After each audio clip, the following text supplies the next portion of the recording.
phones or to silence them. There we go. I am very pleased that we've had such a good turnout tonight for what every American needs to know. I want to thank the Aspen Institute who selected us. We're one of 7 libraries in the country to do this pilot project, and we're also only the 3rd library to do it, the first being Denver and the second being Topeka. I also want to thank the League of Women Voters who, as soon as I called and asked if they would be a partner in this, they jumped up and said yes. And to WNPR, because they were actually recording this tonight, so we're very excited about that. In prior programs leading up to this, we worked with the Urban League, 100 Black Men, and in an upcoming project that we'll be doing starting in next week is a public art on what every American should know, and we're working with Franklin Street Works, and we're very excited about that as well. We live in a diverse community. I love Stanford. Where else can you get Ethiopian food at TEF? You can get fantastic Indian food at Tawa, and I haven't even left the tea restaurants yet. There are more than 65 languages represented in our schools. In my street alone, which I think of a little microcosm of Stanford, we have all the major religions represented. And yet, the Muslim family that lives on my corner has instructed their children not to tell anyone about their religion or that they are Muslim. When we host our Community Catalyst conversations, we hear from the community members that they are proud of Stanford's diversity. But we've also heard from new Americans as well as millennials that have just moved to Stanford that the experience here can be lonely, that it isn't always welcoming. It is sometimes easier to connect to our peers on Facebook rather than to meet new friends in Stanford. But we all want that sense of belonging to our neighborhood, to our city, to our country. The What Every American Should Know initiative was created to explore how we can find common purpose, that common bound, that sense of belonging. In 1987, E.D. Hirsch published Cultural Literacy, What Every American Needs to Know. The book was written from Hirsch's education theorist perspective and talked about the necessity of a common knowledge in learning. He also, at the end of the book, he and his collaborators included an appendix, a 63-page alphabetical list of 5,000 subjects and concepts that they thought every American should know. Well, he didn't know it, but he just walked into the center of the cultural wars. It just so happened that the moment the book and its index had arrived was rife with national anxiety. And conservatives embraced Hirsch, saying he was a defender of American history. Liberals attacked him, saying he was retrograde, Eurocentric, racist, even sexist. Thus began a debate not only over the list itself, but over the need for common knowledge. A generation later, Eric Liu, director of the Citizenship and American Identity program of the Aspen Institute, picked the book up again. He wrote about it in How to Be an American, an essay for the Democracy Journal. He wrote that E.D. Hirsch wasn't wrong, and that the part he was right about is now more urgent than ever. In a nation as far-flung as ours, where we are experiencing unprecedented inequality and incredible demographic flux, we need a common basis that allows us, an ever more diverse society, to hold together. But the common knowledge shouldn't come from just one person.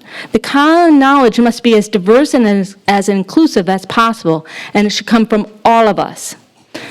And that is where What Every American Should Know was born. We are going to crowdsource for Stanford what we think every American should know.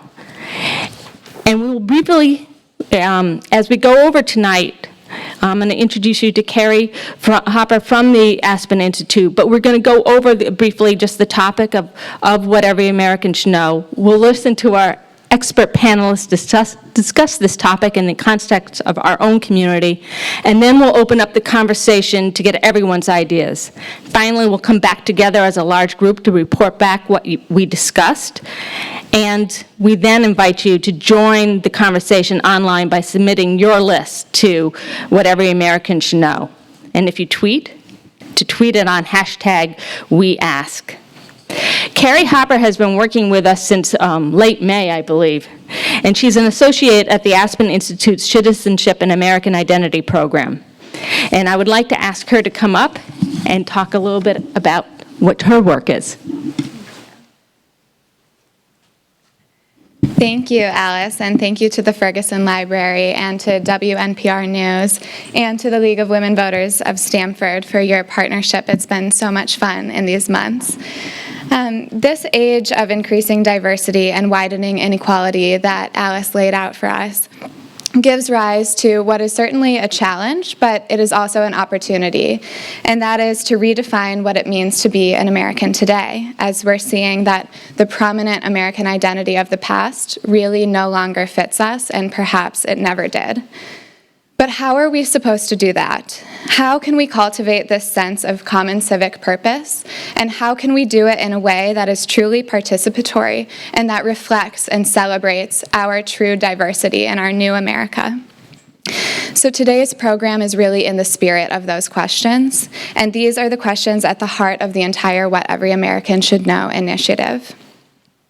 A generation has passed since E.D. Hirsch published Cultural Literacy, but unfortunately in that time we have experienced enormous cultural fragmentation.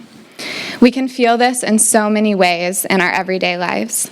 You don't have to look much further than our presidential election to know what I'm talking about. And what this is really telling us is that it's time for us to revisit these ideas of civic and cultural literacy.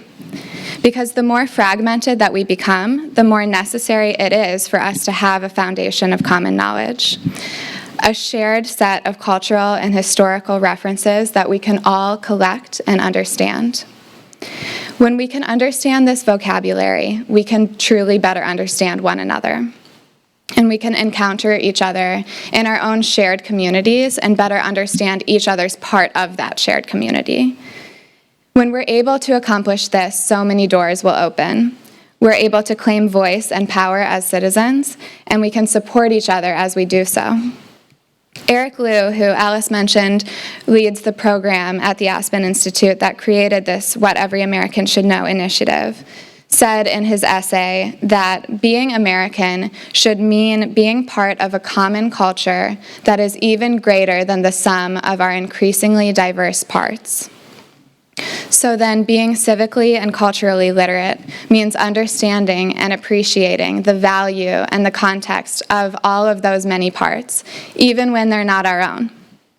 So now our challenge and our opportunity is to do two things. The first is that we have to update this common knowledge, what we are calling the list of what every American should know, to reflect our diverse society. The list ought to contain things that are important not just for elite Americans, but for any American. And the second is to make this entire endeavor as intentionally inclusive as possible. The list is not a set of items that is prescribed by one person to everyone else. The list should truly belong to all of us. So we've invited people from around the country to submit lists of 10 things, names, dates, terms, phrases, concepts, that they think every American ought to know in order to navigate American life. As thousands of ideas have come in from across the country and from across the political spectrum, a collective national list of what every American should know is emerging. And that's exactly why we're here tonight, to ask, what do you think that every American should know? And I know that in the days and weeks leading up to this event, you've been asked to start thinking about what 10 things would you include on your list of what every American should know. And tonight we'll have more time to talk about your ideas. And after this event, I really hope that you'll submit your ideas at whateveryamericanshould.know.org in order to join this national conversation. So thank you so much for being here.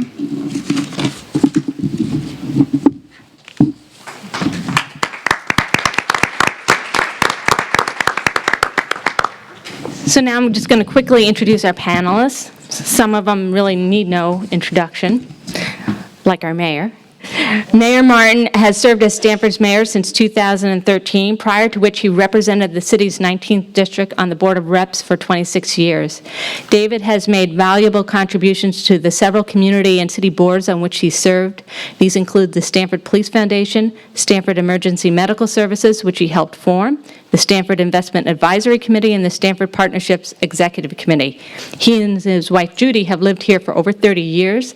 They found Stamford to be a city that offered a diverse population, the opportunity for professional growth, a great place to raise a family, and most importantly, the chance to become involved in the community and make a difference. Superintendent Earl Kim became superintendent of Stamford Public Schools in July 2016 after serving most recently as head of school, and I'm going to mispronounce this, Kamehameha Schools, Kapalama. And Kamehameha, but that was good. Yeah. How did you say it? Kamehameha. Kamehameha. And prior to that, as superintendent of schools in the Montgomery and Verona townships in New Jersey from 2003 to 2012. Mr. Kim served in the Marines as a commissioned lieutenant for 4 years, after which he graduated from Woodrow Wilson School of Public and International Affairs, Princeton University, with a Master of Public Affairs degree. Mr. Kim has earned the following awards and recognitions: New Jersey Best Practices, New Jersey School Board of Association, New Jersey Star Schools, National Blue Ribbon Schools, and New Jersey Principal of the Year. Stephen Napier is an attorney who specializes in the areas of estate and tax planning, trust and estate administration, and business succession planning at Ivy Barnum and Amara, a law firm with offices in Greenwich, New Canaan, and Manhattan. Stephen also serves on the board of directors and as chair of the Young Professionals Group for Inspirica, a Stanford-based charity that focuses on breaking the cycle of homelessness in Fairfield County. Stephen is also a member of the Greenwich Chamber of Commerce.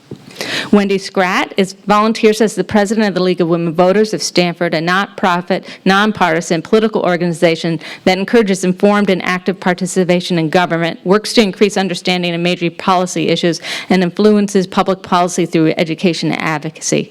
She is also manager of communications and events for Stanford World Affairs Forum, which is a nonprofit, nonpartisan organization dedicated to educating, inspiring, and engaging our community in international affairs and the critical global issues of our time.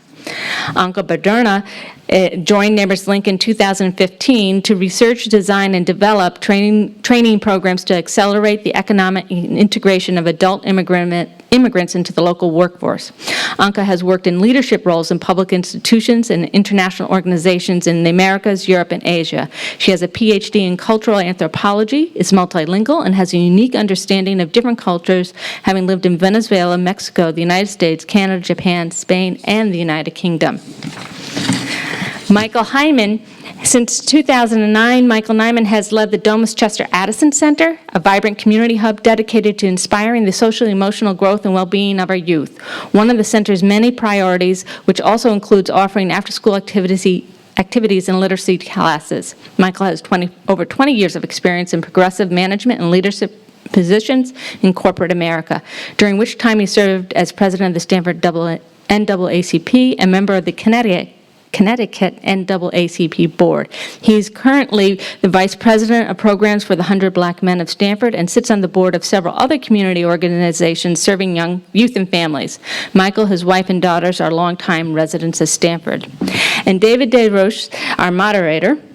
David covers education and related topics for WNPR and also mentors high school seniors who attend the Journalism and Media Academy Magnet School in Hartford as part of the Connecticut Public Broadcasting's Learning Lab initiative.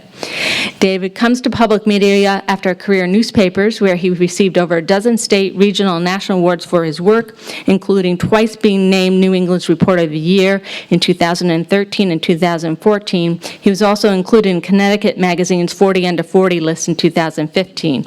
A native of Central Virginia, David's special education reporting in Darien, Connecticut, has been cited as one of the most comprehensive explorations of disability rights among children in the United States. He often contributes to journalism seminars focused on education, investigation, and First Amendment issues. And with that, I'm going to hand it over to David.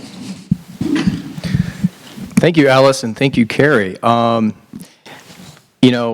What drew me to this was certainly the idea that knowledge and culture have changed so much in the past 20 years, just from the advent of the internet. For years, the power structures have dictated what we know. Now, knowledge is free, not in the monetary sense, but in the liberation sense. It's out there. Knowledge can be found anywhere. And just a quick correction, the Ethiopian restaurant is pronounced Tev, but I won't hold that against you. I spent a year in Ethiopia, and that was actually one of the most eye-opening experiences for me, and probably why part of the reason why I agreed to do this panel. So in case people don't know, did everybody raise their hand when she was introducing you guys so we all know who everybody is? No. Okay, so at the end we have Stephen. So there will be a test later, so make sure we remember the names. Stephen, and then, forgive me because I just met everybody. Wendy, Mayor David, Earl Kim, Michael Hyman, and Anka, whose last name? Badurina. All right, so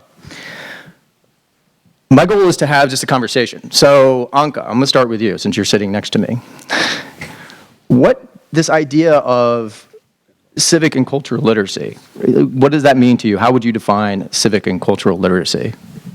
And can I do it? Can I do it in the context of what I do? Absolutely. Yeah. So I work for Neighbors Link, which is a community-based organization that serves the immigrant community of the area. And our mission actually is strengthen the community through the healthy integration of immigrants. And the way we do this is in two things: helping the immigrants learn the values and the culture of the new community, but it's also helping and engaging the community to learn the values and the culture of the new residents. And I also, again, she was explaining before, I've been working with communities in different parts, so in that sense, I look at these concepts very inclusively. So I think when I think about culture and civic literacy, I think it has to be in that sense that you have to engage the community, not only with the people you work in case immigrants, but the whole community. So everybody actually learns what civic and culture means in the context of diversity, and not so much only for our silos that we tend to be in. I believe for that diversity makes us all better, and we make the world a better place when we understand, when we respect other cultures, when we communicate with, and when we learn from people that are different to us. And in that sense, overwhelmingly in Neighbors Link, our clients want to become American citizens. So we provide ESL classes or ESL citizenship classes. So we teach them U.S.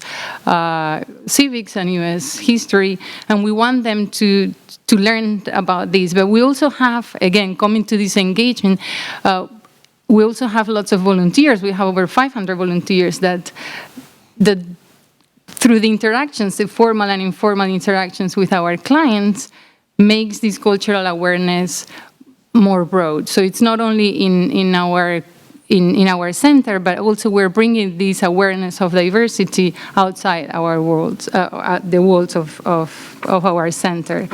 And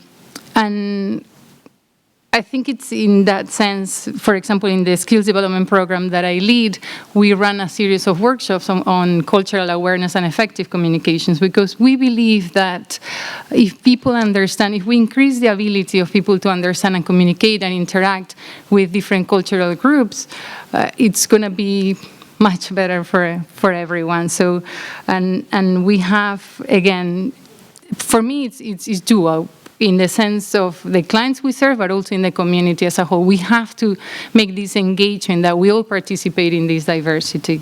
So for me, when we strengthen these interactions with the whole community, is when you have, when you strengthen at the same time the civic and cultural literacy meaning, in a way. You have to be more inclusive. You have to bring all the parts.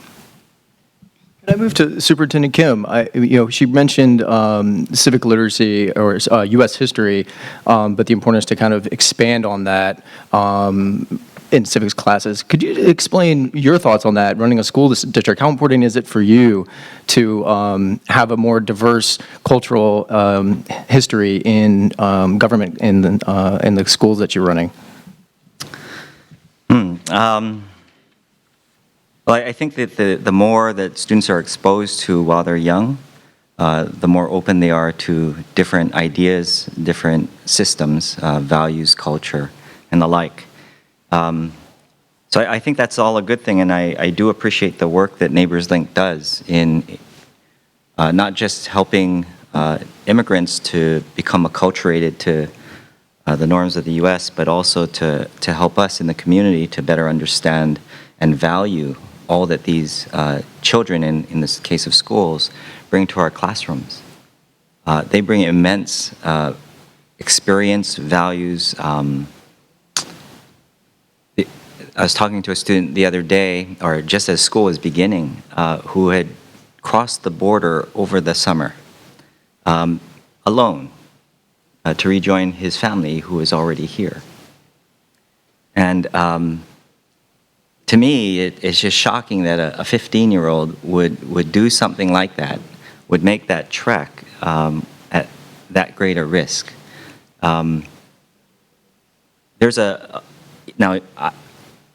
putting together the story as he's telling me this in a few words of English and a lot of sign language. I can only imagine what he'll be able to add to the classrooms when he's able to share that, whether it's pictorially or ultimately verbally and in writing. So I think it's a great thing that Neighbors Link does for our community. As far as the schools go, yes, acculturation is a part of what we do, so the study of U.S. history is important. More important, I think, is the understanding of the role of the schools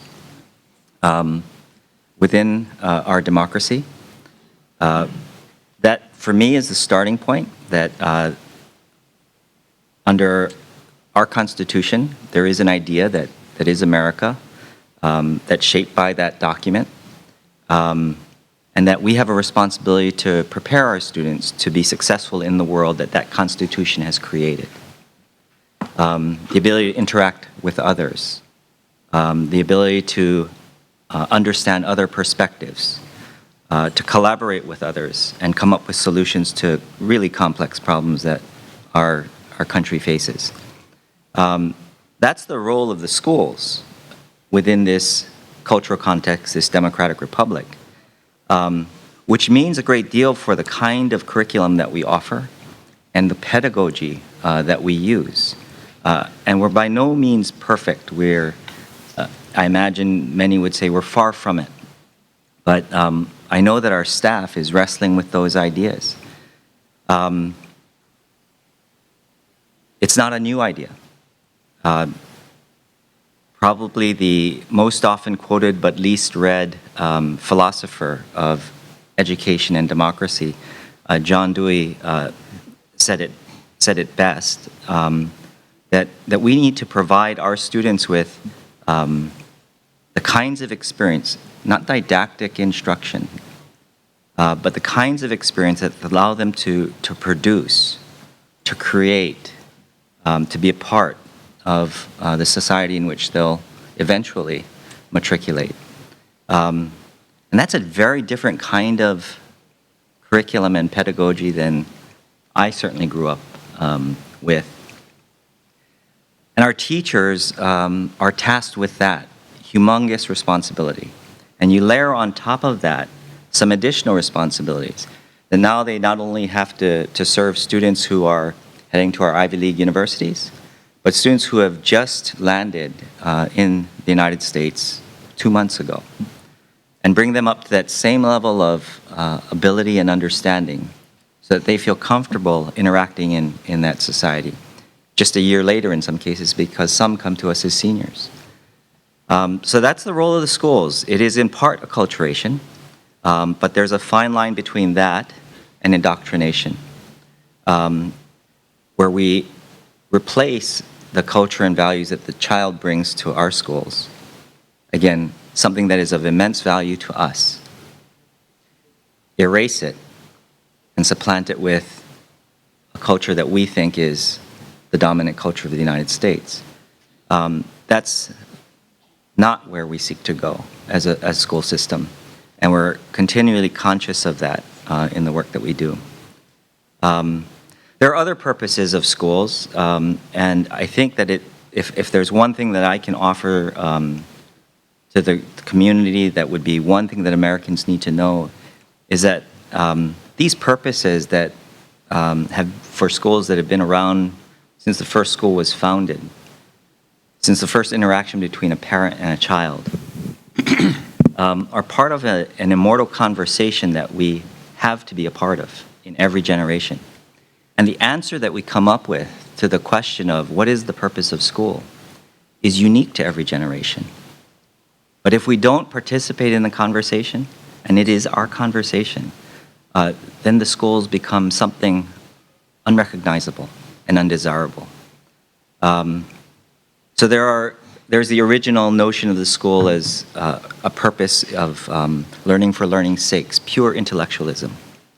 There is the notion of the purpose of schools as preparing students not for school but for life, so sort of an instrumental role.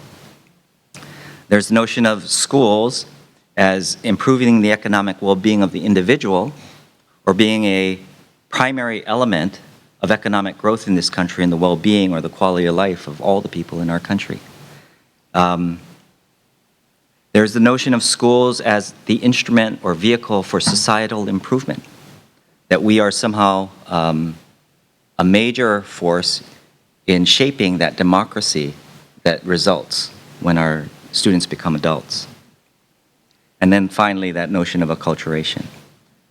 Now, I don't have the answer to that question by myself. That's a community responsibility, a shared vision that we will have for our schools someday, soon.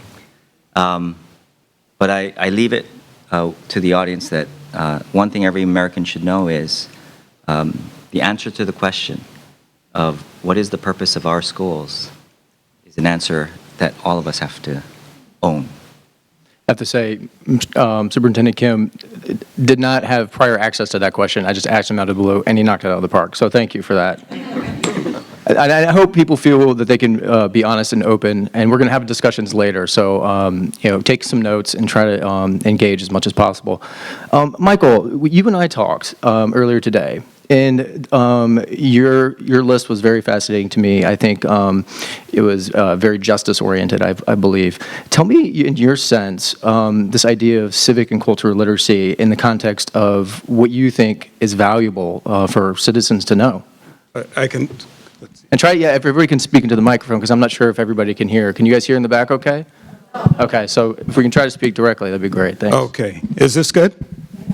All right.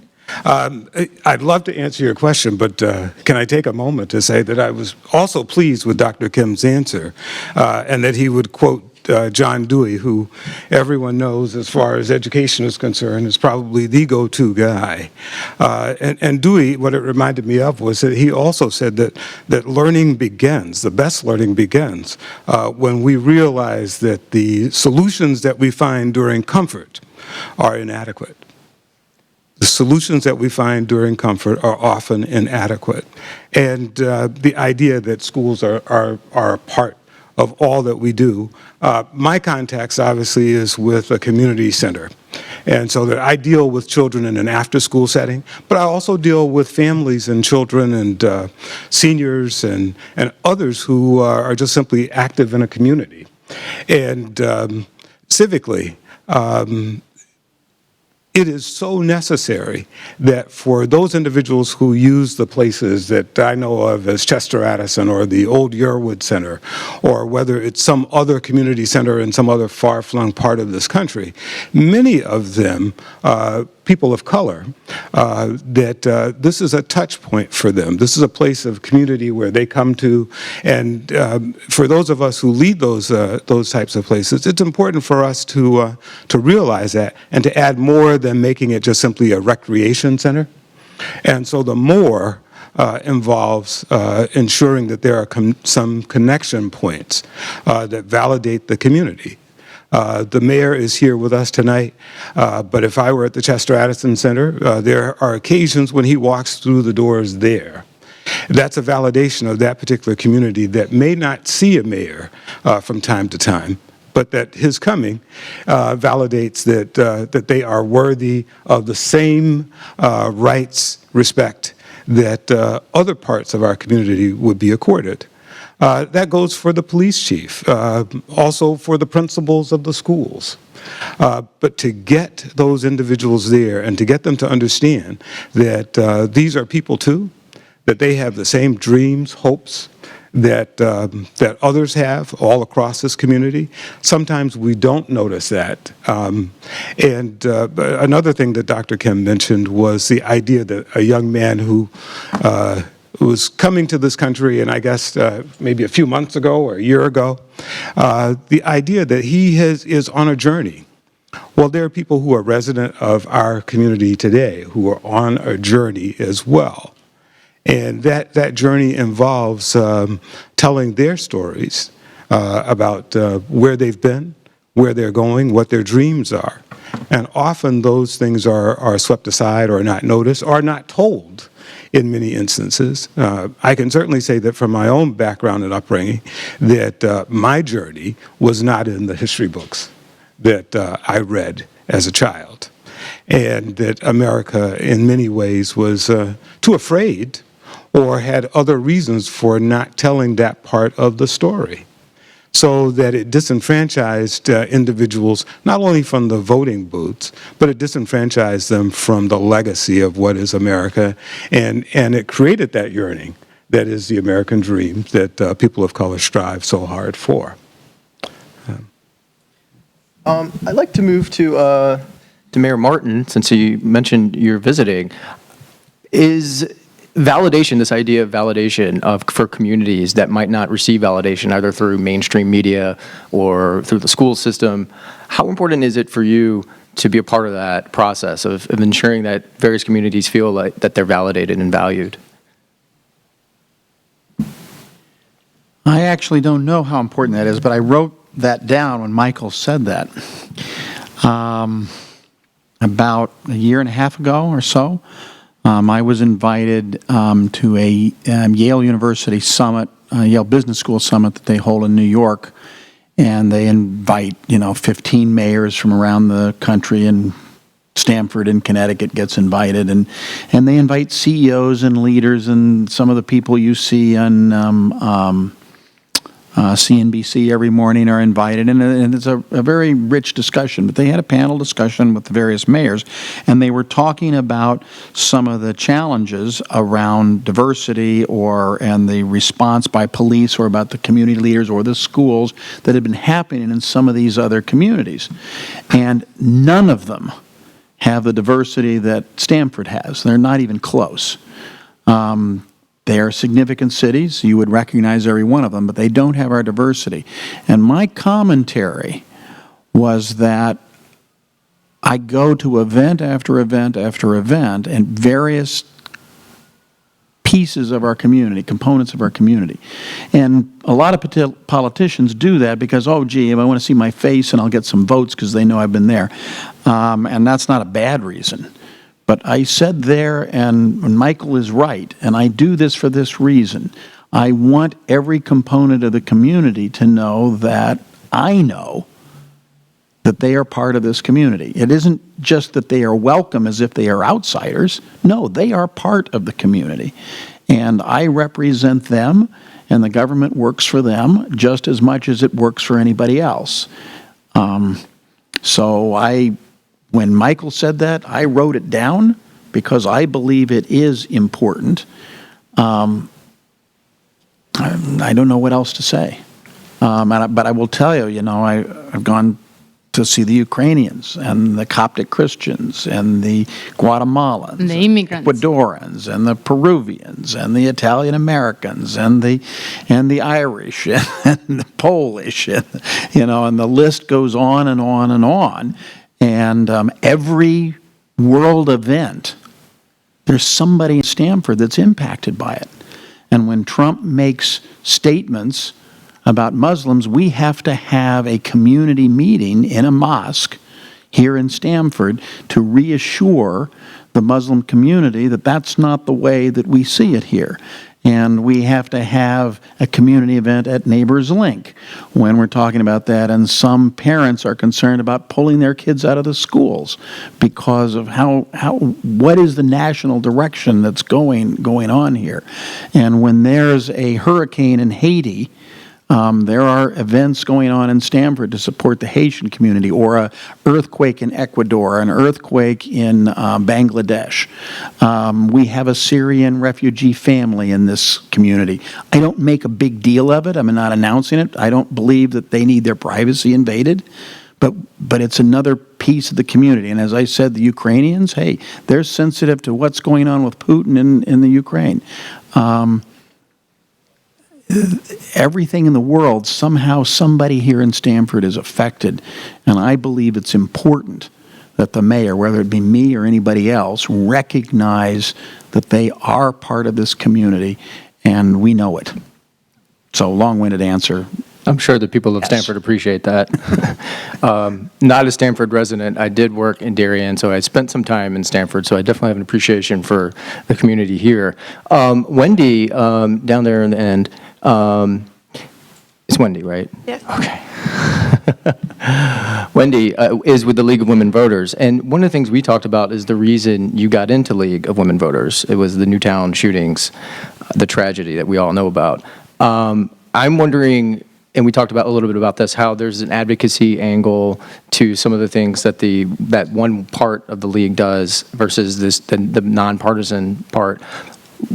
To what extent does the work that you do, is it affected by this question of, cultural literacy? Are you thinking about that as you kind of do your job, or is that something that just kind of comes and goes? Yeah, I think about it as a core, constant theme in the league work. One of the things that I would hope that nobody would argue binds us together as Americans is that we see ourselves as a democracy. And the league, one of, their motto is making democracy work. We try to put structures in place on a local level that inform anybody and everybody in the community how to register to vote, everything that you want to know about voting information in terms of access to the ballot, but also providing debates so that people can get to know the candidates and be informed voters, putting together voters' guides, and then also trying to help people understand what the structure is of their government. From a local to state and federal level, if you have a problem that is politically, or legislatively applicable to action, what's the best place to take that to? Does everybody know who their Board of Ed members are? Do you know what the Board of Finance does? What things that the mayor could deal with versus when you have to go to your state rep? Things that state reps can potentially advocate for, as opposed to they can't do anything about it, we need to work at a federal level.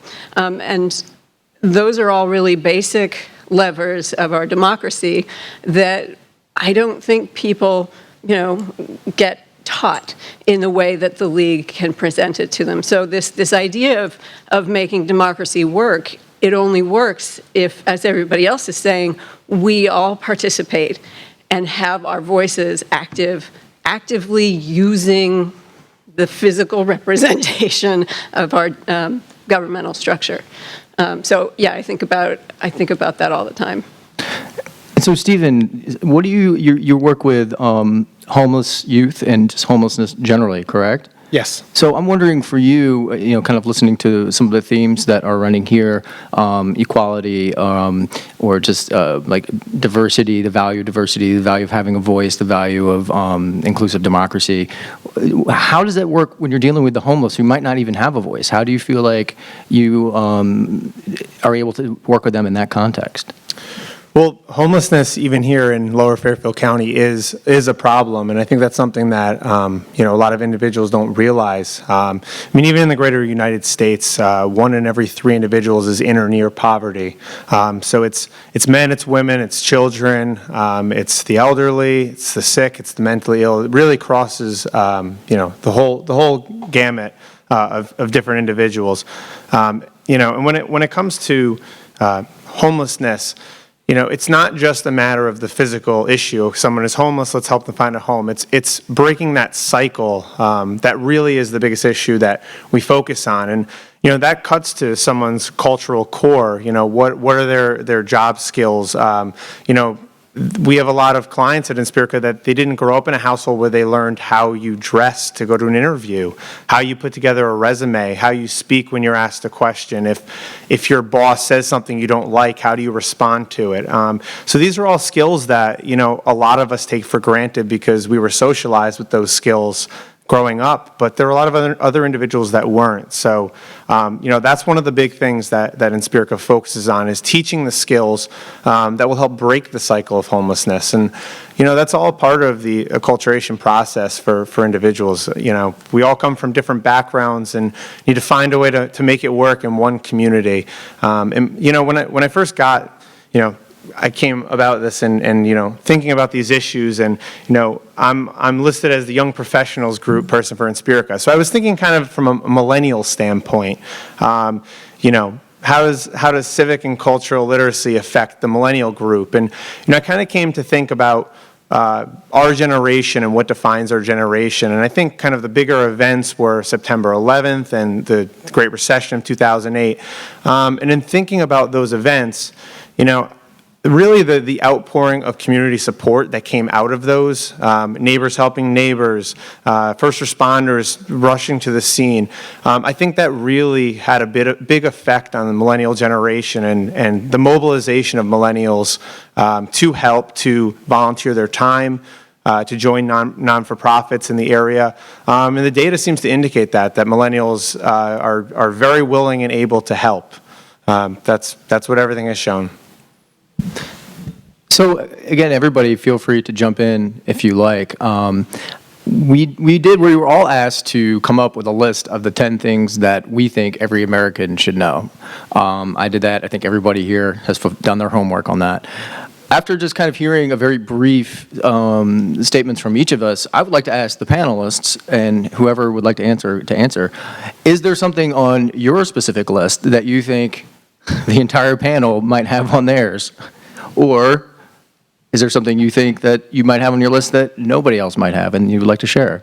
Well, I'll put something that I think everybody has on their list, or if they don't, they probably just didn't have enough time to remember that among the 6,000 things they want to put on their list. And I actually created 3 lists, and we don't need to get into that why. They were good lists. They're all good. They're all good lists. One's Supreme Court rulings that everybody should know. One's economic theories that everybody wants. Others more specific to America. But the Bill of Rights, I believe, sets America apart from the democracies that preceded it and many of the democracies that came after. And it establishes that the government has limited power vis-a-vis the individual. And we debate that issue today in the current election. Gun rights. Does the individual have gun rights, or is the collective right of the community to regulate guns? That comes from the Bill of Rights, and it's a more fundamental debate that basically says in our country the government does not have unfettered rights to do whatever it wants. And I would take that larger meaning is that we believe in economic freedom. Individuals have the right to express themselves. They have right to life, liberty, and pursuit of happiness. And I believe it is one of the most fundamentally important elements of America that distinguishes us and is part of our great success and is part of a vision or goal that we have not yet achieved in terms of equality for all. So that's on my list, and I'll bet you almost everybody's going to agree, but if you don't, go outside and we'll fight it out. Yeah, Wendy. So I had gone to the website and looked at the aggregate of, the top 10 that was coming together. And so I have to say that in reaction to that, I did see that all of those things were up there. And so that influenced me in putting together my list. And I was sort of throwing things in there that I didn't think would be on other people's lists. Some things will be on other people's lists. But one thing that I think has a lot to do with why we're having this conversation I put on the list, and that was how we came to say the Pledge of Allegiance. And if you read about the history of the Pledge of Allegiance, I bet you do. Let's see if your answer is the same as what I believe I know. Yeah, please. Sorry about that. So I put on my list how we came to say the Pledge of Allegiance. And I think we can debate, I think that there's a stop and start process of how the Pledge of Allegiance came to be, but it really was with the intention, generally, of having a common bonding glue of a very diverse society already, and a recognition in our schools that we needed to purposefully create that common ethic and glue. So. There's definitely been a controversy over the Pledge of Allegiance because it has the words "under God" in it, and some people would not say it or just leave out that part or say under another, insert the name. Well, just to be wild, the Pledge of Allegiance was originally written by a socialist or a communist, although that didn't come into being, and the words "under God" were not in there because he didn't want God to be in the pledge. I think it's very fascinating, and it kind of also feeds into the conversation about the national anthem, which had a phrase in it that was taken out to make it more palatable. Michael, you said you look like you have something to say. Well, I always have something to say. My wife is over there, and she will tell me to shut up, right? Okay. But certainly with the how certain things come about, the pledge being written by someone that many people politically would want to stand apart from, the national anthem having buried in it some things that we would not want to say today. But it's there. And I guess my part of this is that this is our history, and too often, we as Americans are too afraid to look history in the eye and say what it is, just exactly what it is, without rancor, without trying to cover up. We create these milquetoast stories about what happened, and we wash away the true essence of the struggle that occurred to create this country.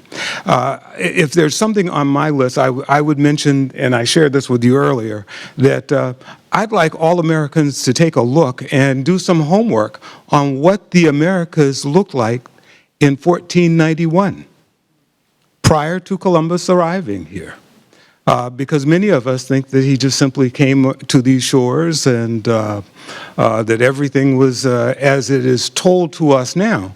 But there are estimates now from folk that there were somewhere between 35 and 50 million people in the Americas at the time that Columbus landed here. And that inside of about 150 years, that 97% of those people who were indigenous here were dead. That's an interesting perspective, though, to understand that about this land that we inhabit now. So I think that every American should start that process of knowing that. I'd also, I love primary sources of history. Something that's written or said contemporaneous to the event that has happened. And as a faithful husband, I would tell you that John Adams received many letters from his wife, Abigail. And that if any student of history would want to learn more about how this country came about, or some of the ins and outs and the political machinations that occurred between the founding fathers, you should take a look at Abigail Adams's letters. At one point, she admonishes her husband, or at least begs him, and by saying, please don't forget the ladies. That the last time you did, you know that men can become tyrants if we allow that to happen. She warned him about watching out for the Virginians, that they were a monstrous sort, boastful, and to the extent that Virginians, which she was right to be concerned, because if you take a look at who were the first 5 or 6 presidents, other than John Adams and John Quincy in some way, all of them were from Virginia. It is because of the power that one colony had. But we wash that part of the story away with Mount Vernon and Jefferson and all these benign types of things. So I've talked too long. My wife forgot to tell me to stop. It's okay. Okay. I'm reminded of it. But I want to jump in again, please. because when Michael says something, I want to react to it. Okay. No, they're good things, good things. The danger that I see, and I think it's always been there, and I think it continues, but the way the media has evolved has exacerbated this danger, is something I'll call selective hearing. We hear only what we want to hear.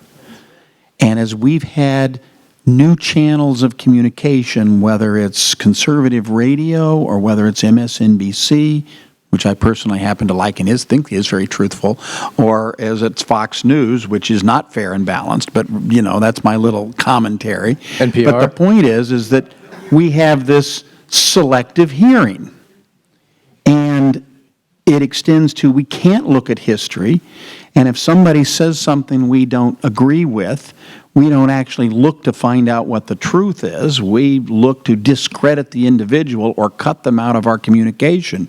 And if you talk about trying to build a common culture, which I think is just about impossible, but we have got to, as human beings, have got to be able to hear things that are not part of our awareness, not part of what we agree with, and we have to be willing to listen to that. And I would tell you that's a huge danger in this concern that we're becoming much more extremist. I would say we now have channels of communication that now tell people exactly what they want to hear. And here's a new segment where I can go even further out onto the spectrum. And I think it is pulling us apart in ways that are unimaginable. But it's when you said we have trouble sometimes looking history square in the face. We want to hear a different story, and we do not hear what the truth is. We're unwilling to accept it, and that is a huge challenge across our species in America. Wendy. One of the other things on my list, and I think it plays a little bit off of what Michael said also, is trying to find really interesting human stories, and whether it's an actual piece of literature or just a general topic to explore, that helps us understand the complexity of the situations and why things happened, maybe not necessarily the way we would have hoped they would, but moved us forward nonetheless. And one of the things on my list was the friendship between Susan B. Anthony and Frederick Douglass. And these stories of our past that sometimes there are stories where you say, it was so horrible that happened. Why did that happen? When you look to the very human stories, you oftentimes will find that people and the way that they knew each other influenced the way things played out, and you understand how important it is then to reach out to people in your community and make sure that everybody is in the conversation together. Absolutely. Yeah. I think, though, Wendy, that... Could you speak into the microphone, Dr. I'm Tim? sorry. Thank you. I think, Wendy, that the example you gave can be used to support the mayor's perspective. The friendship between Susan B. Anthony and Frederick Douglass, from one perspective, could be taken one way. From another perspective, serves as confirmation of a bias that group has. And so that very good example, to the mayor's point, is distorted and amplified. The distortion is amplified by our media. Which brings to mind that something that maybe every American should know, and it's one of those Chomsky quotes about the manufacture of consent is a revolution in the art of democracy. The manufacture of consent is a revolution in the art of democracy. The idea, I think he was talking about propaganda at the time, but it is what our media has become almost. It's propaganda on different sides. Unfortunately, they're manufacturing consent with groups that are acutely interested in particular beliefs, and I call them beliefs because there's not necessarily evidence behind them. And it is one of the great dangers. I think Carrie, as she was introducing it, was talking about the challenges that we have with the fragmentation that's occurring in our society. That's a very real danger for us today. Bianca, did you want to say something? Yes, I mean, in relation to that, I do believe that reality has authors, that we kind of invent our own myth and our own realities. And in relation to what you were saying, Mike, I believe we should know more about where we came from and why. So it's about the history and context of U.S. immigration and trying to discern what are the myths and what are the reality of that, and it's in relation to what you were mentioning, that we have to really understand where we're coming from and kind of get out what the media is putting out there. So that is not necessarily the truth. Yeah, Stephen.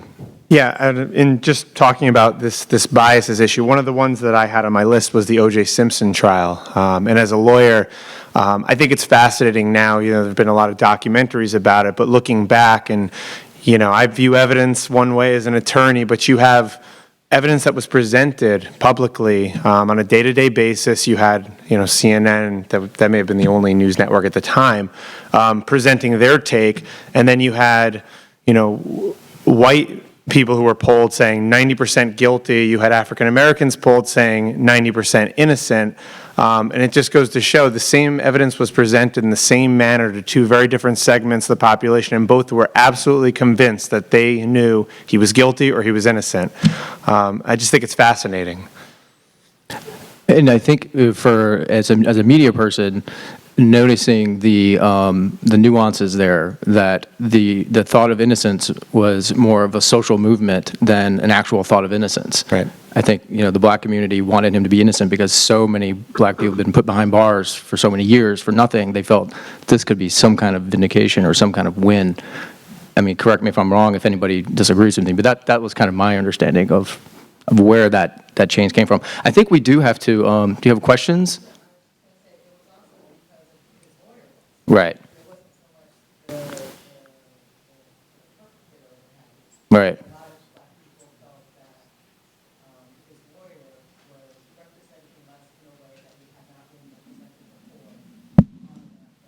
Did everybody hear that? She was saying that his lawyer, Johnny Cochran, I'm assuming, yes, was representing him extremely well, and that had a big influence on people's perceptions of what happened. Do we want to get to small group? Is it, Yeah. or do you want to, how do you guys want to, know we're kind of over time at this? We can take one or two questions. Yeah, do we want to take some questions? Sure. Right?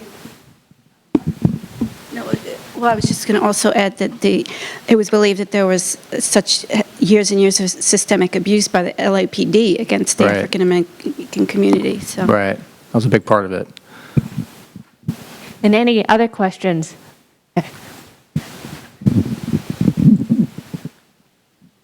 I know I'm old when I say this, but how many of us remember when news was required that both sides be presented on TV? You know, it was fair and balanced, both, you know, in the newspapers, and it was a ruling, or I guess a regulation that the FCC had, that news had to be presented both sides of the story. Correct. So people could make their own decision on what they felt was true and right. But we don't, then that changed, and now so you have to, if you, like David said, you know, you watch the station that says what you like. You aren't forced to read and to see and to hear both sides of a story, which I think is too bad. As a media representative, very quickly, I find you have to be somewhat of a masochist to do this job, because you know that the work that we're doing is under scrutiny. You know that it's powerful, and you know that you better get it right, and if you don't get it right, you better own up to it. I take it very personally, not just my profession, I take it very personally because of how it's perceived, and I get really angry that there are media outlets out there that don't take it upon themselves to get the other side. I think there is a sense of judgment that needs to be made. For example, covering Donald Trump has been a real challenge for media because they don't know how to adequately cover a man who's said the things that he said, being fair. That's posed a good challenge because to the extent that you are fair, you also have to use judgment. But we are absolutely open to criticism, and I'm sometimes ashamed to be part of this industry, but I take it upon myself to try to not continue that or perpetuate that. Do we have any other questions? Could Could I throw in one thing on the line of of access to information? I was doing a bit of pandering on my list to my friend Alice, and I put Carnegie Libraries on my list because, this idea that we created a space where people can access the information themselves, get straight to, the sources, is an extremely valuable thing. And the fact that our libraries are, such a core community space for us, I thought that was, when we talk about access to information, it's a really important part of that conversation. Libraries. Amen for libraries. I didn't pay her. Sorry? Benjamin Franklin was the began our libraries. It was his idea. Yes. Benjamin Franklin. He also, I think, he was one of the original columnists, too, at one of the first newspapers. Yeah, as a Franklin and Marshall College graduate, I think I get the last word on that, and certainly he was. There were many other things that Franklin did, and the library being one of them. And I think it's a fabulous thing that, over 250 years later, we are still using public libraries because they are for the public good. We need to make more of a use of them, but we also need to recognize, you mentioned the way you receive your news and where people get their information. There's a generation that is behind, or two generations behind many of us, who don't watch network news or MSNBC or Fox or the others. They get their news strictly from the internet. And that's why it's so important that T.S. Eliot, we're all old enough here, T.S. Eliot once said that every American should be given or have a foolproof, fail-safe bullshit detector available so that when you hear something that is not accurate, that an alarm would go off. There is so much on the internet that is just plain drivel that if we don't educate our folks how to obtain information, how to analyze it, and how to understand what they're reading or hearing about, that is the makeup for fear and anger, unbridled fear and anger, that when those two characters ride together, there's oppression for someone that comes up afterwards. So we need to be mindful of that in a democratic republic, that the access to news and information and the ability to analyze it is just as important. Do you have another question? Somebody in the back? One kind of quick thing, a little bit of I'm quite new to the area, and but kind of a little bit of a white elephant sometimes is, but something I think everybody mentioned, it touches on an issue everyone mentioned, is mental illness in the United States, and it affects homelessness, education, and so yeah, mental illness, just education and what's being done in Stamford and what can be done more to help get things we can do better understood. Because once there's more awareness, I think if people have more compassion, kindness, because there's about 80 of us here, 70, 80, they say it affects 1 in 4. We all know someone, and then and then so even there's buzzing now I hear going on around me. So how do we in each group, how do we make this work, and then across the board? Thanks. It's a powerful question, complicated question with a complicated answer. Wendy, I mean, certainly work in gun violence, there's a mental health component to that. Oh, that's a can of No? worms. Yeah, it is. Michael, or does anybody else want to? I mean, it's a very complicated question. I mean, certainly the state of Connecticut has been looking at it. There's task force established. Stamford, I'm not sure what Stamford has done, Mayor or Superintendent Kim, and it's... We're opposed to gun violence. That's a good thing. And the studies show that people with mental health challenges or issues are no more likely to commit violence. In fact, they're less likely to commit violence, and that they are more likely to self-harm, to harm themselves. So I I do work a lot in the gun violence prevention area, and when anybody sort of conflates that, I knee-jerk reaction to try to split those subjects. Well, that's a great point, because that's an argument that is made often, that it's not about gun control. No, I guess gun advocates would say it's not about gun control, it's about mental health awareness, which is important. So separating those two is probably more important from your perspective. I think we're a little off topic. Right. I don't know. I mean, I could talk to you about it afterward. Right. Well, it's a very complicated question, because I don't think there is an answer, really, to the extent that it's people are made aware of it is important. I think that's my job, right? Making sure people are aware of mental health. Does anybody in the audience have anything to add to that, or expansion on that, or questions related to that? Or any other questions? Do you want to do the small group? Yeah, let's go to small group. Okay, so what we're going to do is everybody is seated in circles, obviously. If you see a circle that doesn't have that many people and you would like to join that circle, feel free to do that. If not, stay where you are. But we're going to continue this conversation in a small group, and then we're going to come back and discuss what we've been talking about in small groups. So About 20 minutes. okay, so about 20 minutes. And you have the questions in front of you that we'll actually ask. Right. So the questions will be certainly anything that we've talked about you can expand on, but the main question really is, what does civic and cultural literacy mean to you in your life, in your public life, in your professional life, in your personal life? What are some ways that our changing society influences life in Stamford? What are some challenges and opportunities that come with this flux? How do you or your people in your community help address these challenges and opportunities to create a more inclusive culture?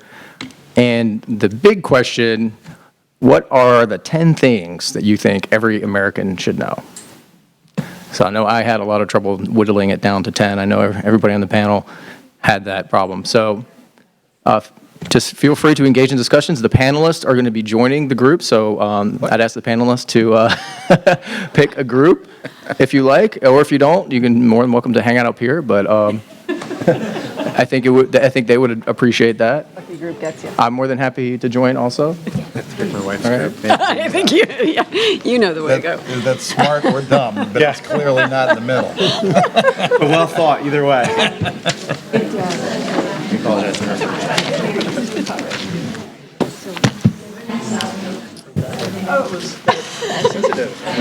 it's I could just go on. About David's going to lead the discussion, but what I'm hearing is that, especially now since everybody is still talking, is that these dialogues are rich. So after we end this discussion, there's cookies, fresh cookies brought out here, there's coffee, and I encourage you to stay and enjoy these conversations. A very diverse set of cookies, I might add. There is a diverse set of cookies, the mayor is telling me, so that's a good thing.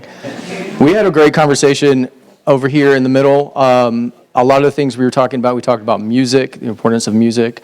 We were talking about immigration, the importance for there to be, for immigrants to feel that they're connected, not just superficially, but on a deeper level with the culture here.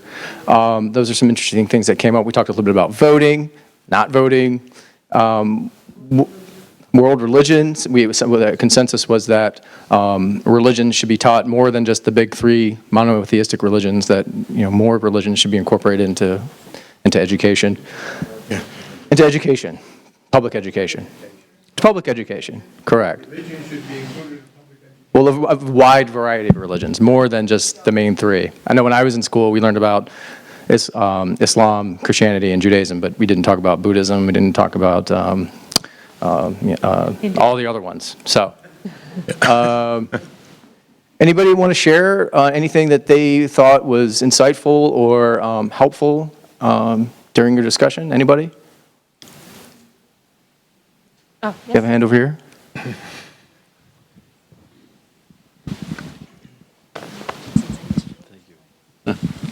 How much time do I have? Never mind. Sorry. Never mind. 10 seconds. I'm a pastor. I could go on for a while. My wife wouldn't let me. We had a very rich discussion with Dr. Kim here about education. But the thing that I want to mention is something dear to my heart, which is that I noticed that there are no clergy on the panel tonight. Oh, are you a clergyman? Yes, I am. Sorry. Okay, I'm glad. Are there any clergy, any other clergy in the congregation here? Only myself. This became your. Well, there was one mention of God in the Pledge of Allegiance, but there wasn't otherwise in the original discussion anything about the role of the church. And I just wanted, when I think about what every American should know, it is the role of the church in American history. And there hasn't been much discussion about that tonight. And the role of history, the role of the church in American history is profound. And one example might be that most of the towns in the state of Connecticut were founded by churches, including the town of Stamford. In 1641, more than 100 years before the American Revolution, this town was founded by the First Congregational Church, which is right up the street here with the rainbow flag on it. My church. I've been a member there for 35 years. I'm not the pastor there. But the role of churches and religion in American history would be first on my list. Very well said. Anybody have any comments or responses to back here? Oh, yes. Yes, you do. However, we should also emphasize the importance of the separation of church and state, which we abide by. So the separation of church and state. Also, the importance of the church throughout history. We had some conversation about speaking English, and that in relation to immigrants and being the importance of, in Stamford Neighbors Link and in other places, other organizations that help people that are coming to a country to learn the language of the country. I would say that that is just one example of needing to speak a common language in a very abstract way of what every American should know. We need to be speaking a common language, and I think that that was a reflection of that. And this need that we have, and I don't think that in our country we have any universal support for creating that common language when people come to us. I can take care of this half of the room. All right, I'll take this half. I agree that we should have a common knowledge. I agree we should have a common language, no doubt about it. It makes things a lot easier. But we all talk about it, but nobody wants to spend the money to teach these immigrants how to speak English. We put them into ghettos and say they're not as good as we are because they don't speak English, and we let it go. I mean, it costs money to educate people, and that's where we should be spending money, not on tanks and guns. So redlining, real estate redlining, definitely something that's had an impact on culture. Anka. Yes, I would say that it's not only money, but it's engaging the community to do so. At Neighbors Link, we have over 500 volunteers coming to teach English and mentor computer literacy or digital literacy and financial literacy. So it is not only the money that comes from the state, but what every member of the community can do about that. I wonder if anybody here thinks that we should be a dual language country, because by 2040, it's expected that Hispanic-speaking people will be the dominant ethnic group in the United States. So should we be a dual language speaking country? Yes? Yeah, well, most Western countries require, I think Germany, France, they all study English in school, and most everyone there, I mean, everyone I've encountered can speak English, and it's embarrassing how some countries, they can't, when Americans travel, they just expect everyone to know English, and people do, but the reverse isn't true.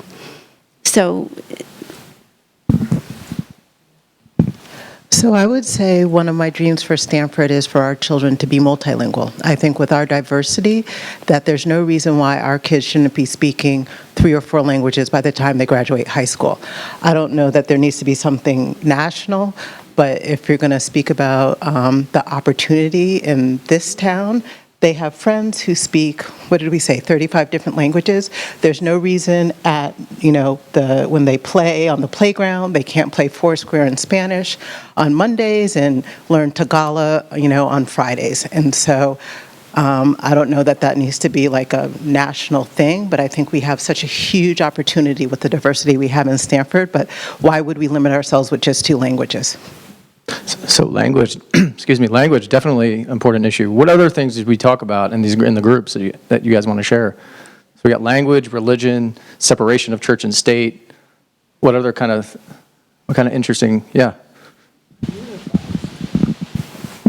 One of the points we made was talking about that our history needs to be written not only from the point of view of the victors, but the point of view of the vanquished, because that is history, not just the history of the people who succeeded, but also the history of those who were either subjugated or vanquished. And that is something that Mike Hyman referred to, is the whitewashing of history, which then denies the true history of our past and helps us to understand and be inclusive in our understanding of what makes America great and where our challenges still remain. This was number 1 on my list. I probably shouldn't share it because it will immediately peg me as my political beliefs. But the number 1 thing on my list was the book, The People's History of the United States by Howard Zinn, which I think is exactly that. It's a history from those who have been vanquished. And there's a great Robert the Bruce quote, history was written by those who have hanged heroes. Not exactly the same, but memorable. Anybody else have something they want to share? There's also a book, History of Losers, but we won't be teaching that one. So I've taken notes, and we're going to teach multiple languages, religion, citizenship and civics, different narratives of the history of our people, and we're going to do the things that we currently do. And by the way, we do our largest program in our adult learning, in our adult school, is the English language program. So that is funded in part by our taxpayers, but in large part actually by the federal government. So that money does come down. But I think I'll leave you with a quote that Larry Kremen, who was a Pulitzer Prize-winning historian at Columbia, wrote. And it's a little book called Education and Its Discontents. And in it he said, if there is a crisis in American schooling, it is not the crisis of putative mediocrity and decline charged or manufactured, in my words, by the recent reports, but rather the crisis inherent in balancing this tremendous variety of demands Americans have made on their schools and colleges, of crafting curricula that take account of the needs of a modern society at the same time that they make provision for the extraordinary diversity of America's young people, of designing institutions where well-prepared teachers can teach under supportive conditions and where all students can be motivated and assisted to develop their talents to the fullest, and of providing the necessary resources for creating and sustaining, in my words, the vibrancy of such institutions. It is the challenge of our schools to do all the things that we're currently doing because somebody has asked us to do it, to do all the additional things that people are asking us to do, all well-intentioned and right if we had the time. We have these students for 11% of the time from the time they're 0 to 18. they're elsewhere for the other part of their lives from 0 to 18. So it's going to take more than just the schools to do this. And at the same time, he touches on the needs of the students to express themselves, to develop their own interests and talents and passions. And if we layer on layer of required coursework, we diminish the amount of time the children have to learn their own identity. So it's just a challenge that I share with you. It is something I think every American should know. Along with our schools are not failing. That never has educational attainment been higher in this country. And because that's such an important correlate of personal well-being and economic growth in this country, I think that's great news, something to celebrate. So despite the narrative that we hear, the trope, I think Stamford in particular should be especially proud of its schools. And as somebody who covers schools, very well said. I get frustrated with this narrative because I'm going to schools that are successful all the time. And I feel like media, definitely, the headlines are generally negative because people tend to consume negative news at a greater rate than they consume not negative news. If it bleeds, it leads. Is the advocate here? There you go. All right. Is there anybody bleeding? That'll be the front page story. Have a murder here. There we go. They'd be right here. I would just like, actually, I think Dr. Kim should have the last word in a way because he was in our group and you sort of pulled it together. But we were very fortunate to have him because he could be the sort of the target of everything has to happen in the school. And I think what you've just said is everything can't happen in the school. I came tonight with a desire to talk about, I read recently, unless we have a common memory, we will not heal as a country. And I think what Michael said about the history of what happened to the Native Americans, what's happened to every group that's been oppressed, that's in our DNA. And we have become the country we are on the backs of the people that we've oppressed. And I think that, I'm still learning and I'm old and I shouldn't be just finding these things out. But then I have to go to the place that says I'm also responsible for educating others. And that's where it's all our responsibility to help us know what that common memory is so that we can be healed. Because if there's ever a time that our country has needed healing, it's now. And I really liked what Mayor Martin said, that anything that happens in the world, there's a place in Stamford that feels that. And so we are really blessed to be in the city that we are because we have a chance to model what needs to happen in other communities. Thank you. Yeah. I often come across teachers and I ask them the same question. To what extent do you feel like you are now a nurse, you are now a father or mother, that you are now a social worker because of all the rising demands that schools are being charged with? And I met Johanna Hayes, who is the National Teacher of the Year, and she's from Waterbury. And one of the things she talks about is this idea of it's not just a school's job to raise kids. It takes a village, it takes community effort, it takes nonprofits, it takes businesses coming together and working with kids to educate them on these very complicated issues. So I think a lot of people, there's a fledgling movement geared toward more inclusive education rather than just throwing everything at the schools, which seems to be a popular trend. Does anybody else want to pick up on that theme or have anything else they wanted to discuss? Well, I'd like to mention something. Yeah.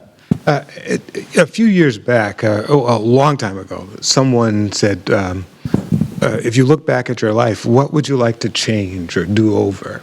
And I'm certain that we all probably have things that we would change or do over. But as I've grown and matured, I've felt that, boy, if I changed anything, that would also change something else about me. The pains that I may have felt, at doing or struggling with something.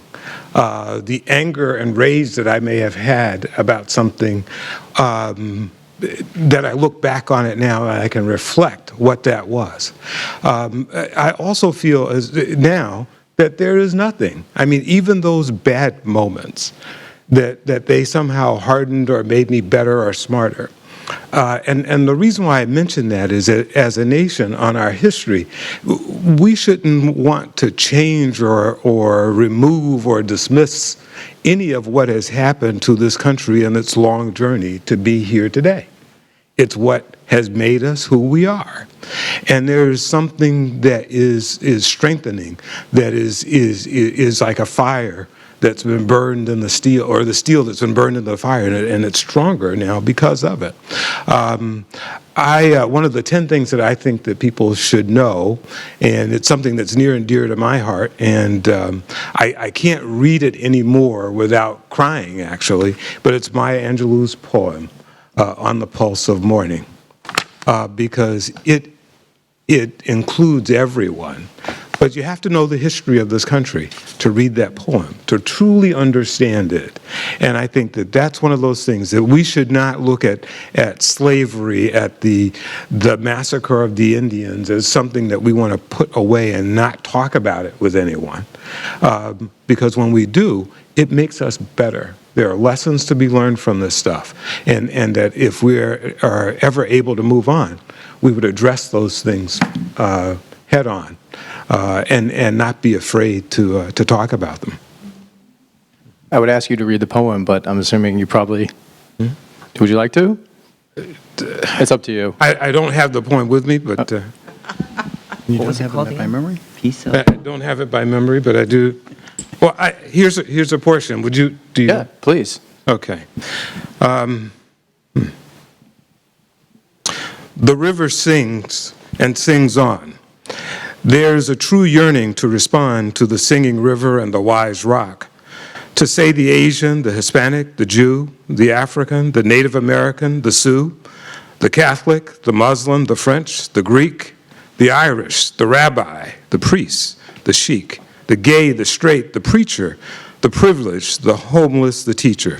They all hear the speaking of the tree. Today, the first and the last of every tree speaks to humankind. Come to me, here beside the river. Plant yourself beside me, here beside the river. Each of you, a descendant of some passed on traveler, has been paid for. You who gave me my first name, the Pawnee, the Apache, and Seneca. Your Cherokee nation who rested with me, then forced on bloody feet, left me to the employment of other seekers, desperate for gain, starving for gold. You, the Turk, the Swede, the German, the Scot, you, the Ashanti, the Yoruba, the Kru, bought, sold, stolen, arriving on a nightmare, praying for a dream. Here, root yourself beside me. I am the tree planted by the river, which will not be moved. I, the rock, the river, I, the tree, I am yours. Your passage has been paid for. Lift up your faces. You have a piercing need for the bright morning dawning for you.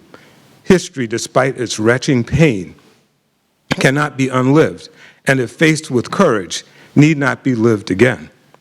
Lift up your eyes upon the day breaking for you. Give birth again to the dream. Women, children, men, take it into the palms of your hands.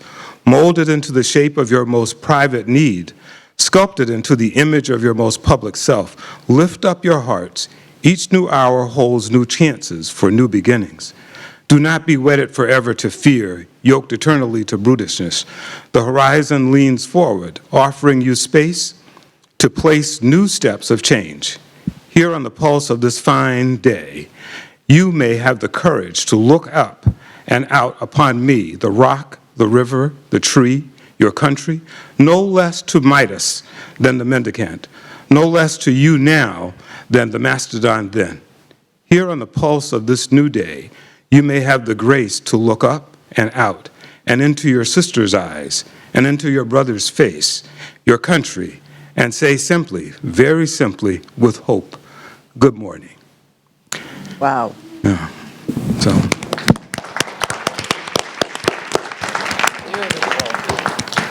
Maya Angelou, obviously a force in the world. Thank you for sharing that. Hard to follow that one. Does anybody have any other? Yes, please. I just wanted to say, I am so sick and tired of hearing, not letting these slave messages be in the history book. Because I'm sure a lot of us know that our state capital was built on the backs of slaves. All the ironwork, I think mostly in Philadelphia and all over, they were built by slaves. The slaves, people, but then, you know, that's not history. But it is. It was the making of America. And I don't know, but we don't want to hear it. We just push it under the rug and pretend if it's not there, but it's not going to go away. It's there. It's history, whether you want to acknowledge it or not. And, you know, it's a sad situation, but we need to just say some part of the poem, we need to talk to one another. We don't know how to have of course something, the memory, it's going to hurt. But you can't deny it. It's there. Let's talk about it. Work it out. You know, it's not by denying it, it won't go away. But, you know, but the history book don't acknowledge the Afro-American of contributing anything to the United States. You know, they know better. But, you know, they figure if it's not mentioned,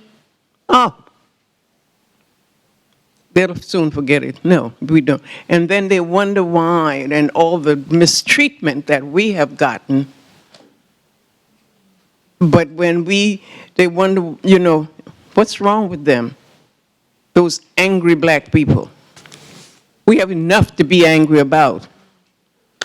But, you know, it just, and we have I said, because I was raised in the South Carolina, and I have often said, what I have gone through, down through the years, I have every right to be angry of the white race. Well, the Caucasian race, but not white. But my mother, I weren't taught that. I was taught to love because I was brought up in a Christian home. And God is love. Right. And so and they're good and bad in all of us. Don't try to deny it. There's some good in everybody. Some bad in some people more than others. But, you know, we're human. Don't just brush it aside as if, you know, it doesn't matter. Many blacks have invent a lot of the contribution that we have been in the United States, but you don't hear about that. Sister Blanche, thank you so much for your comments. You, if those of you who don't know Blanche Sumter, she has been a fixture here in Stamford for, would you mind, 60-something years, and prior to that, so we are 90, how? 94, and here with us tonight, so we appreciate it. Thank you. I think that's a great ending note. You're welcome to stay around and continue the conversation, but we do have to wrap up the official conversation. Thank everyone for coming. Thank you, panelists, for sharing your perspective. I've been enlightened. I've learned a lot. Thank you to Alice and Carrie for the event. So you're more than welcome to stay. Do we have the room, or what's the? We have the room, we have cookies, we have coffee, so please continue the conversation. Great, awesome. Okay, so what's next for you, or tonight? You're done, right? You're going to see my wife. I have a 9 o'clock train. That's what I was afraid of. But I'm glad that it went longer. That was a way to end. Basically said, I'm going to do the things that I enjoy, and I get joy out of it. Right. And that's a good thing, right? So thanks so much. But she and I were slow news. And I wouldn't say that we've gotten positive news, but something was, she was dealing with various symptoms and now things are right. But And there's always hope. I want you to please